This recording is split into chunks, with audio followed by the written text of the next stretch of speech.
My friend, if you've clicked on this video in hope that I'm going to show you the next guide, process, protocol in order to help you achieve your dream body, then I'm sorry to say, but I've duped you and you're in the wrong place.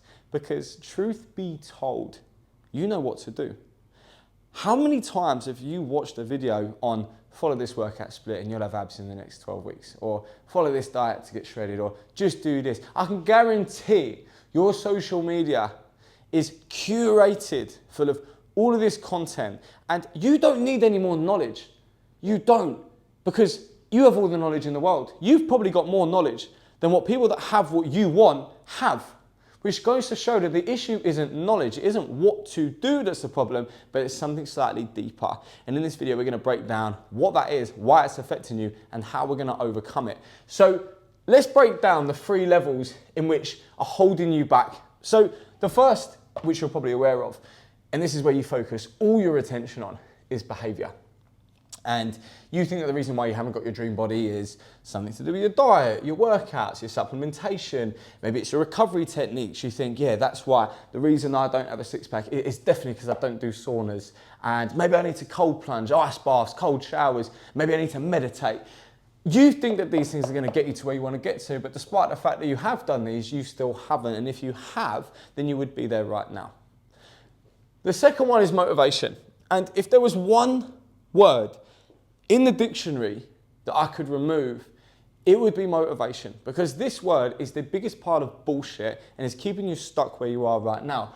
And every single one of us at some point in our life has used the phrases, I don't feel motivated, I've lost motivation. And the problem with motivation, and we're going to overcome this and we're going to go through this in more detail, is you go through these waves of motivation, but guess what? They're followed by periods of demotivation. And we use motivation as our one lever and our one signal as to whether we should do something, which is exactly why you're failing, because you go, I'm feeling really motivated. And then you hit a stage of being demotivated, and then eventually you become motivated again. But then the problem with following this cycle is you take one step forward, you take one step back. You take 3 steps forward, you take 3 steps back. And eventually, you give up because you realise, I've not made any progress. And then you keep getting more and more demotivated. And the more times in which you go through this process, the less motivated you become. It's a self-fulfilling prophecy and a self-perpetuating cycle which will always lead you to fail. And the third one, and you probably haven't contemplated this, but when you understand this, which we'll go through, you'll start to realise how influential this is. And this is your reason. So this is the reason behind your motivation, and also the reason for your motivation for your behaviour. And your reason for wanting change is usually, I hate how I look, I don't like myself, I hate myself, I need to change, I need to do something, I don't like the version of me right now and I need to change that. And that's a problem in and of itself, which we're going to break down shortly. So why are we not going to go through a body transformation? Why have we used the word alchemize? One of my favorite words ever. Because alchemize is very, very similar to the word transmute. And what change and transformation is transformation in your eyes is something which very much happens on the physical plane. Transformation to you is all what is changing within your outer reality, and what alchemy is the essence of changing on the inner.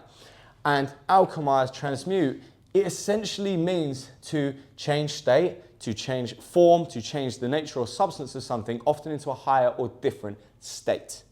And again, I'm going to bring your awareness back to that word state, because that is all that we are looking to change, your state. But the problem is you don't understand the concept of state. You think, yeah, my state is my physical reality. Everything that's going around, that's my state. That's one of them. That's the one of 3. You've got your physical, so we've got this one down. But we fail to understand the importance of your mental and your spiritual state. And you might have this one on lock, but if you don't have these 2, you will end up at the wrong destination, which is where you are right now. And we try so hard simply just to change the physical. We try and change it through forcing these behaviors, but this doesn't work and it leads us back to where we want to get to. Or sometimes we might even get to where we wanted to get to, but it still doesn't look like that. And the reason why this doesn't work is because of a very simple law in the universe that derives from Hermetic philosophy. You can find this in the Kabbalion, dropping everything everywhere, is something called the law of correspondence. This law has more weight than any other law in the universe because every law in the universe is devised and is under the law of correspondence. And the law of correspondence, if you were going to break it down in a simple format, means as above, so below. And a great way of visualizing this is looking in a mirror. You look in the mirror, you don't like what you see. You don't try and change the mirror. You don't try and distort the mirror, you change yourself. And this is a great way to view alchemy, to view change, because what is happening within your outer reality is a direct expression with what is happening within your inner reality. And that's why we use the phrase, as above, so below. What's happening in the below is being reciprocated in the above. And everything that's in the above is a byproduct of what is below. Everything in the mirror in which you're seeing is a byproduct of how you're looking at the mirror. And in order to change what we see in the mirror, we need to change what's inside of us. So essentially what this is you need to change your inner reality to change your outer. And there's a great way of looking at this is think about the universe. What does the universe start with? It starts with you. Everything which goes on around inside you is perceived by you. The way you look at something is down to your perception of it. Have you ever met someone and you think, I just don't like this person? Something to do with that person. It's nothing to do with anything about that individual except how you perceive them. And likely what it is that you don't like about that person is something deep-rooted within yourself which you do not like. The world is just a mirror. The world is just a reflection of everything in which you are and everything in which you aren't and the beliefs in which you hold. And in order to change that physical, you need to change the internal. You need to change the lens in which you are seeing it. And that is exactly why we run into these problems right here. Let's break down behavior. This is going to be our first point of action. Now, behavior in of itself is an action. But we have to ask ourselves, where does action come from? And action actually comes from emotion. We feel emotional about something and then we act on it. And that's not emotion in a bad sense. You just feel an emotional inclination to do something and then you go and act upon that. You feel emotionally inclined to go to the gym, so you go to the gym. But where does emotion come from? Emotion comes from a thought. You think something, you feel a certain way at a degree of intensity about something, and then that is preceded by the action orientated by the emotion and therefore the thought. But we have to ask ourselves, where do thoughts come from? Where is it that these thoughts are coming from, which are the center balance of our emotion, and then our actions are a byproduct? And that is your identity. And there's a concept within psychology which encapsulates our identity, and that's your self-concept. Your self-concept is everything about you. It's how you view yourself. It's your limited beliefs. It's your perspective on the world. It's the emotional attachments which you have to things. It's how it's imagining in you looking at someone else and saying, that is how this person is and that's who they are. And when we're doing anything in our day-to-day lives, it is derived from identity. And our identity is formed over a long period of time. It's the perception of others and how they perceive us. That affects our identity. It's our environments, it's our workspace, it's everywhere in which we go. It's the friends in our life, it's the achievements which we've got. They formulate our identity, our self-concept, our self-esteem, how we feel about ourselves, how good we feel about ourselves, also encapsulates our identity. So everything in which we believe about ourselves is then being manifested through action, through the process of thought, emotion, and then the behavior in which we exhibit. So in order to change our actions, we actually need to change our identity. And a great way of thinking about this, brother's just ruined the board. How's he done that? A great way of thinking about this is think about the view of the identity in which you hold right now. Do you have the identity that you're someone in shape? Probably not. So you don't act in alignment with that. But what is an identity in which you hold? You have a job, you run a business, you have maybe kids, you have these things, and you naturally hold the identity of that thing. I have a dog, so I'm a dog owner. So naturally the way in which I perceive the world is going to be through the lens of I am a dog owner. When I see a nice place where I think, oh, that's a nice place to walk, I think that's a nice place to walk my dog. And every action stems from that identity in which I hold. And this is why you see people adopt identities, and then all of a sudden, all of their actions are in line with that.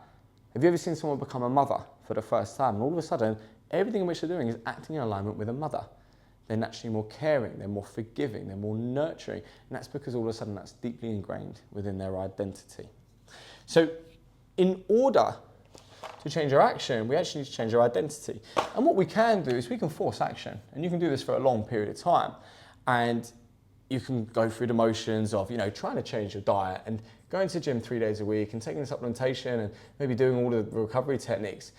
And this will work. But unfortunately, if by doing the action, it doesn't change your identity, or we don't change our identity in the process, you will resort back to that overbearing thought and version of you which controls you. And this is called cognitive dissonance. This is where your brain is working between two conflicting ideas, and it would always resort to the most overpowering one of the two, which is your deep underlying feeling about yourself. And this is where you can get yourself stuck in life. You're working between a version of you which you think you are, but then the underlying basis of that is a version which you actually are, and you believe wholeheartedly that you are, and you will always go back to that. So the actual real problem with behavior is mental, because it's the way in which we perceive ourselves. So everything in which you're doing actually comes through the mental plane, which is why we have to align our physical with the mental. Otherwise, the behavior and the physical that is manifesting is never going to be perfectly correspondent for a long period of time. Where's my purple pen? Where's my purple pen gone? That is very, very frustrating.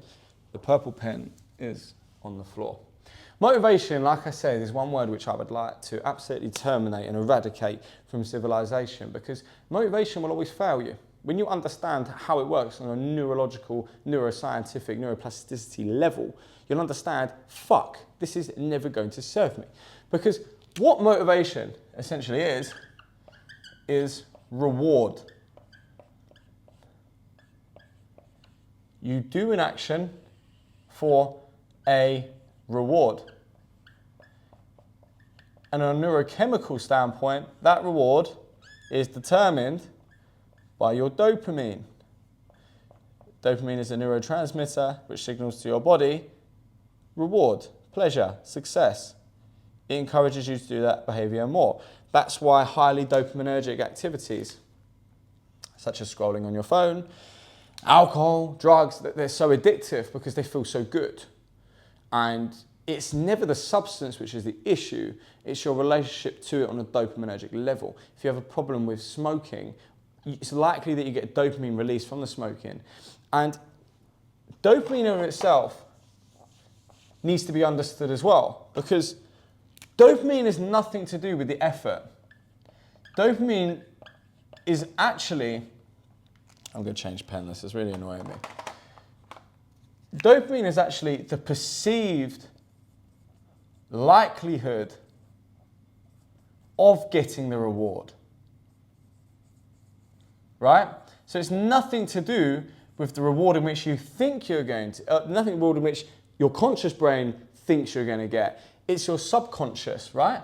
So your brain will always resort to activities which it knows categorically it's going to get that release from, right? It logically makes sense. Why would we do something which we might consider to get a reward from when we can do something which we know inherently is going to make us feel good? It's going to take us away from pain and closer to pleasure. And that's a massive factor when it comes to understanding motivation, because this links back to the self-concept. If you view yourself as somebody that is overweight, that fails on diets, that constantly messes up, your perceived likelihood of success through doing an action which is supposed to get you closer to where you want to get to is low, because you don't even in your heart of hearts believe it's going to work. If you think the next time I do this diet, I'm going to fail, I'm going to mess up, or this is just not going to materialize, you're not going to feel motivated subconsciously on a dopaminergic level to do it. So when you are then faced with a healthy dinner versus a shit junk food alternative, naturally this one's more appealing to everyone. Everyone naturally thinks, oh, the burger would be nice. But those people that self-concepts are wired with, I don't eat that food, I eat healthy, I have the body in which most people aspire to have, actually go, the healthy dinner just makes me feel good.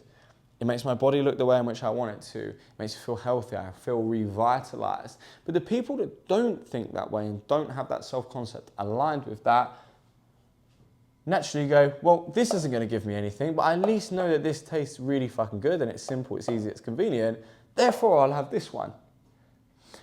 So when you rely off of motivation as your driver for everything in which you do, you've got to remember that that in of itself is working neurochemically around the identity in which you have. And that's the problem, because you do not perceive your likelihood of success to be high because you haven't done it yet. If you constantly mess up, you think, why do I do it? Your dopamine release isn't going to be high. And instead, you're going to do those things which do feel good. If you go to the gym and you go to the gym for 6 months and you don't get any results, of course, that's going to be less motivating because your body is not getting the reward from that. So you think, I'm putting myself through all this time, the investment of my energy, the effort, and I'm not getting anything for it. You think, well, I might as well just sit on the sofa and get the same one for that lower level of input and perceived effort. You might as well think, I'll do that. That's the easier option for me because I'm not getting anything out of the harder one. Therefore, I'll just do that. And that's very, very simple and that's easy to understand. And a great analogy for motivation is work, right? Because you don't wake up motivated every single day to go to work. You don't. You probably wake up motivated to go to work maybe 3 days of the year, maybe 5% of the time. You think, I'm actually motivated to work today. But the rest of the time, you just do it. So why do you go to work? You go to work because you know you're going to get paid. Now, if you were going to work and there was a perceived likelihood of maybe 10% that you were going to get paid, would you go to work? Probably not. You think, what's the fucking point? But because you know you're going to get paid, you decide to go because your perceived likelihood of the outcome of that reward being so high and guaranteed and certain outdoes that, oh, I don't think I should go, maybe I should long off work for the day and stay in bed. And that's what you need to understand about dopamine and motivation. Motivation will work against you when you are wired this way. And that is why it is taking you further and further away from getting you to where you want to get to. To understand the reason, we need to understand your central nervous system. Because your central nervous system dictates pretty much 100% of the actions that you take on a day-to-day basis. Everything in which you do is derived by your nervous system. You go to touch something hot, your body naturally gravitates you away from it. Even breathing right now, even watching this video, you're not consciously thinking about what you're doing. You're like a program. And you go to pick up your phone sporadically in the morning. Why? Because that feels safe to your nervous system. You know consciously that that's probably not a great thing to do, but you do it naturally, okay? And this is why these words are working against your nervous system. Because you have to look at why you're doing the behavior in the first place. Now, if you look at this from a state of hate, your action, which is going to be a good action, is coming from a place of hate. It's also coming from a place of shame. If you don't like the way you look, you hate it, you feel like you need to get rid of who you are. And the problem with working out of hate or shame is the actions in which you take are then perceived as punishment. You feel like you're punishing yourself. You're going to the gym, you're eating this way as a form of punishment. You're doing it because you don't like yourself that much, right? And a great analogy for this, once again, is think about a dog. You're trying to train a dog to do something. The dog does something which is good. You're trying to get that in alignment with the behavior in which you want to see from the dog. You feed the dog the treat. Excellent. The dog feels good. The dog goes, cool. If I do good action, I get good outcome, I get the treat. If the dog does something which is out of alignment with the behavior in which you want to see more of, you get a gentle smack on the nose. And that works, right? Here's the problem. The actions in which you want to take are seen as the punishment. What you are doing is smacking yourself on the nose every time you do a behavior which is good for you. You're doing the complete polar opposite of what you're trying to train your body to do. And that's why you have to zoom out. You have to look at perspective. You have to say, why am I doing this?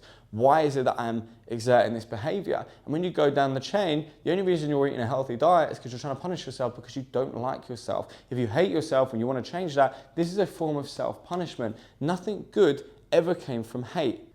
I want to take this one step deeper and go onto the spiritual plane. And in order to understand the spiritual plane, we have to begin to understand that everything in the universe is a form of energy. It's oscillating energy which translates to our reality in which we see. And energy moves in the form of a vibration. Energy moves like this. And this is a vibration of itself, okay? And the way in which we unlock and we tune into different realities is we tune into different frequencies of that vibration of energy. So this right here is a longer, lower form of frequency than this one. It's higher because there's more shorter vibratory states within that. So this is higher. When you start to understand that all the emotions in the body correspond to a different form of frequency, you can start to understand why this is so detrimental.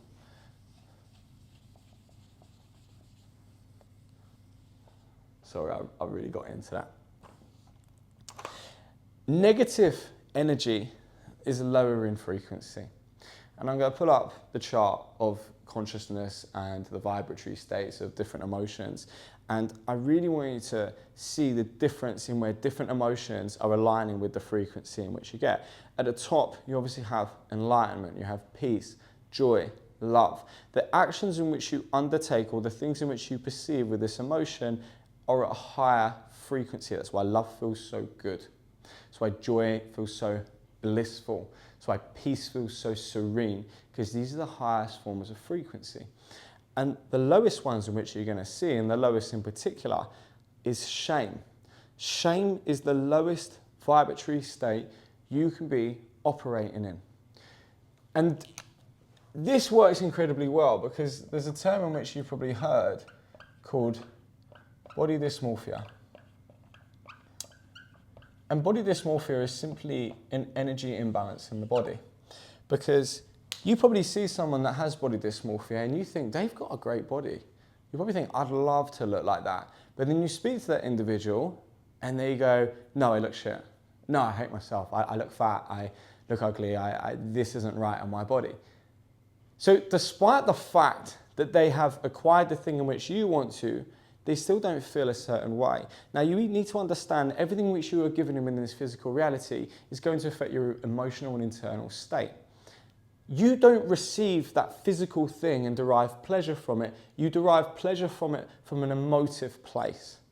So it's not the body that you want. You don't care about having less fat. You don't want muscle, abs. You don't want bigger glutes. You don't want bigger biceps. You want the feeling in which that thing cultivates within inside you.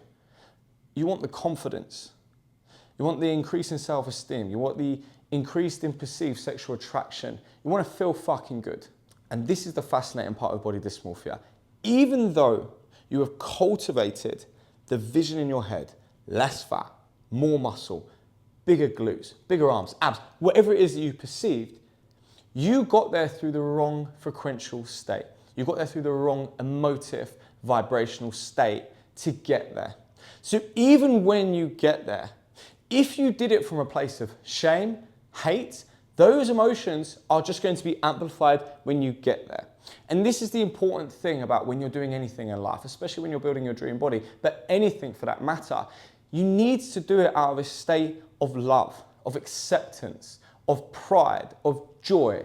Because when you do anything, no matter the outcome from these lower vibratory states, that emotion is just going to be amplified. It doesn't matter what that looks like. That's why you see people that are building a business out of shame. They're building a business out of anger, frustration. Even when they make all the money, they do not feel good because they did it through the wrong frequency. You need to make sure whenever you're doing anything in life, whenever you're trying to make anything materialize, you're doing it from the correct place. You're doing it out of pride, courage. You're doing it out of love. And love is one of the highest forms of frequency in which you can be doing anything out of. You know how good love feels. When you do anything from that place, that cultivated feeling is going to grow. And when you do achieve it, you're going to feel amazing. And even on the journey there, you're going to feel amazing. And we can see it in the Bible, Corinthians 14:16, let all you do be done out of love. God instructed us to do things out of love because God's universal language is love. Everything in which is beautiful that was created in this physical reality was done out of love. It wasn't done out of hate. It wasn't done out of shame. It was done because God felt this innate love inside of him to build the earth in his image. And the amazing part about this is you have the power of God inside you. You are God's children. You are in his kingdom. And those gifts in which he has, he's also delivered to you. Because you innately are a creator and you have those powers to create within inside of you.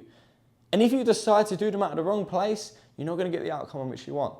But when you do them out of the God language, you do them out of the joy, out of the love, out of the bliss, the peace, you're going to get what you wanted and more. You need to work from the place in which God instructed you to do this entire time. Now you understand the 3 pillars, why they're the problem, how are we going to fix it? And we're going to have to work through all the different planes. We're going to have to learn to fix things on the physical plane, the mental plane, the spiritual plane, to align all of these planes to get you to your desired outcome, which is your dream body. So how are we going to work on the behavior plane first? And you might have got the idea that throughout this video, this wasn't important, but you still have to master the physical plane. It's just the attitude in which you have behind it which drives the change. Brother can't spell. So that still means that you have to have your actions in alignment with that person in which you're trying to be. You still have to do the diet, you still have to do the workouts, you still have to sleep properly, you still have to take the correct supplement. You still have to do all of these things. The whole point of this video is not to say that you can just sit there and meditate and become, it doesn't work like that. You have to master all 3 planes. You get spiritual people which are still fat, which are still, they don't look the way you want to look. When you master all 3, that's when you have it. So you still have to master the physical plane. But I want you to frame it differently. I don't want you to frame all of these actions as simply things which are going to drive external change. But I want you to use action to prove internal change. So whenever you do a workout, stop using your physical reality to look for signs in which that workout was productive. Use it to reframe the identity, and again, we spoke about identity in a lot of detail before. Use the action to re-identify with yourself the person which you are trying to become. You're doing the things, you're just doing it for a different reason. Everything is about why you're doing it. If you are just going to go to the gym and do this and eat healthy, and that doesn't become part of who you are, you're never then going to subconsciously do those actions moving forward, and you will eventually fall off. So you still need to do these things, but view behavior and action as an expression of the human being in which you're creating. And then you shift from doing these things out of punishment to embodiment. And the more times in which you do the things which you're trying to do, the more times you build that proof to yourself. You build that list of evidence and conviction in yourself and the person that you're trying to cultivate, and therefore you build that internal self-concept. It starts to change. You change your environments, you change your friends, you change the places in which you find yourself more often, you change the way in which you think about the process. Change is what we're looking for. We're not looking for the physical, we're looking for the way in which you think. And naturally, when you change the internal, what happens? The external changes. As above, so below. You need to master the physical plane because that's going to help the other planes start to come into alignment. How are we going to master the mental plane? Well, the actions in which you take are going to start to build that mental state. Again, it's about how you view it. So in order to change your mentality, you need to change the way in which you're viewing things once again. So when we're trying to reframe the mental, what you're really trying to change is who you are. So your being. Mental is all about being. What we focus on too heavily as human beings is our to-do list. You think, right, today I've got to eat the meals, I've got to go to the gym. We need to reframe that to being the person that naturally does those things. So instead of saying, oh, today I need to go to the gym, I need to do this, how about we reframe that to, I need to be someone that naturally goes to the gym. I need to be someone who naturally eats healthy. And that reframe will dictate everything in which you do and continuously do moving forward, because it's the to be that eventually gets you to where you want to get to. And one of my favorite quotes, once again, from Genesis 1:4, we're instructed to be fruitful, multiply and subdue, and then have dominion. Be, do, have. You're focusing on the do. Focus on the be. Have a to-be list rather than a to-do list. Because when you naturally be, you will naturally do. And you need to understand that. In order to work out who you need to be, though, we need to drop your pens everywhere. You need to do an identity audit. In order to change, to alchemize, to become, you really clearly need to see who you are. Because who you are is why you've got to where you want to get to. And if you think you are doing the right, or you are the right person to get there, you're clearly not, and you're deluded. So you need to be asking yourself, who am I? What are the behaviors in which I do? Why do I do them? What emotional payout do these things deliver me? How do people view me? How do I view these little things about myself? And go through your identity and assign all the things to yourself which you genuinely believe that you are. And this isn't a negative thing. You just have to be crystal clear with yourself, because you can't change a problem unless you know it's a problem. You can't change it if you don't exist. You can't make it aware to yourself if you don't even know what it is in the first place. So you need to go through your current identity and work out, is this conducive to the person which I'm trying to become? If you're lazy, that's not conducive. Are you easy to quit? That's not conducive. Do you give in to stress? Do you find it hard to manage your emotions? You're very emotionally unbalanced. Do you think wrongly of yourself all the time? Do you think negatively? Do you view everything through the cup half full rather than the cup half, wrong way around? Do you view everything as the glass half empty than the glass half full? Are you a pessimist? Are you an optimist? Are you rational? Are you irrational? All of these things which make up who you actually think that you are contributing to the reality in which you have. So you need to go through this and then actually break down who it is that you're trying to be. Are you an action taker? Are you disciplined? Do you do things which you're supposed to do? Do you not act off emotion, but you act on the plan in which you assigned yourself to do? Do you exhibit control over yourself when emotionally you don't feel inclined to do it? Do you understand your triggers and do you regulate that? And when you make this list of who the person that you need to become, to then actually do the actions, then have that, it becomes crystal clear. Because then every single day, this is what I want you to do. I want you to reread that list. I want you to go through the to-be list every single morning, midday and night, and remind yourself about who you're trying to be. So then when you're faced with reality throwing you missiles, trying to attack the new version of you which you're trying to create, you stand tall in that. And you go, nope, this is not me. And then you start once again to compound the evidence to yourself that you are who you say that you are. And that's when you can start to shift the mental. How are we going to fix the spiritual?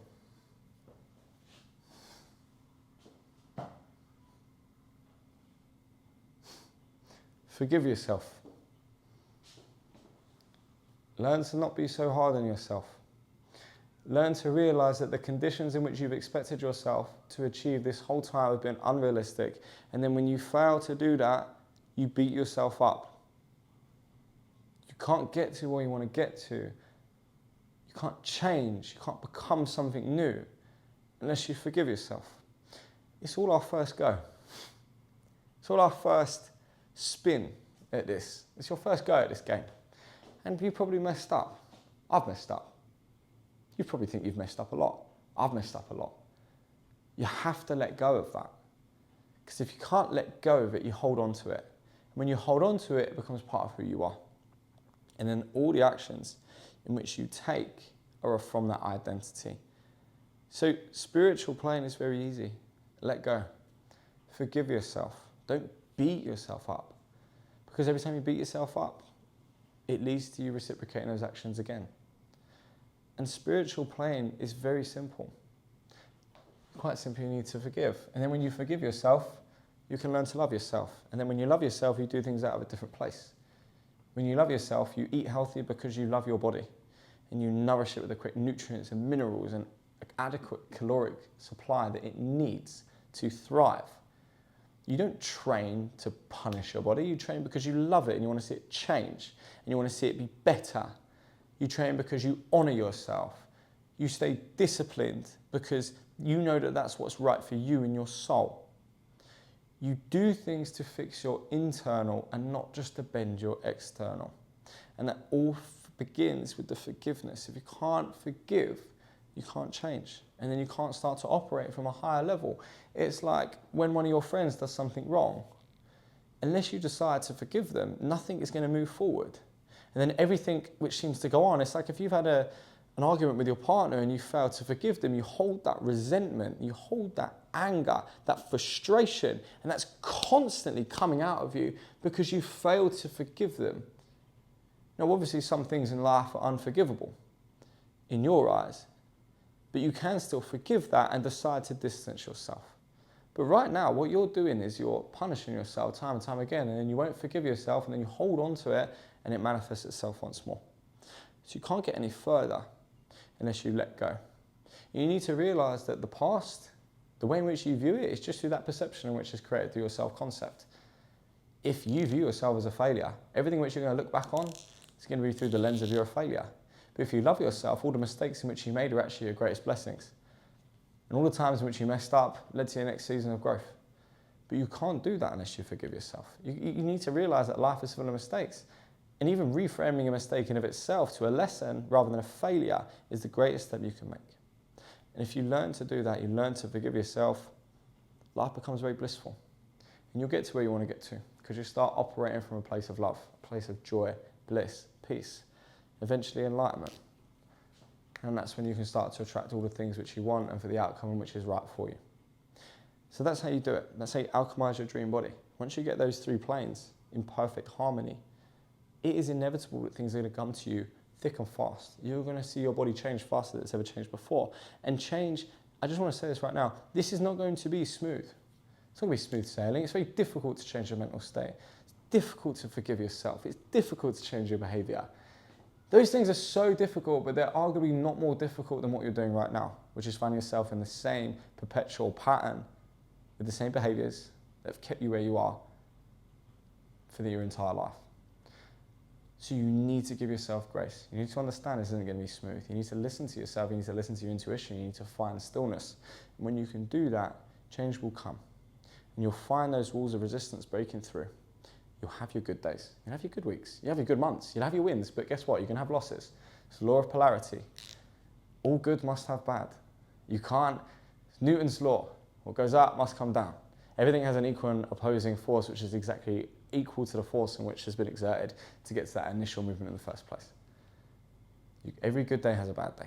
For that reason, give yourself grace. Everything will work itself out. Stick to the plan. Stick to your identity in which you're trying to become. Stick to forgiving yourself permanently. Align your actions, and you'll get to where you want to get to. Much love. God bless you all.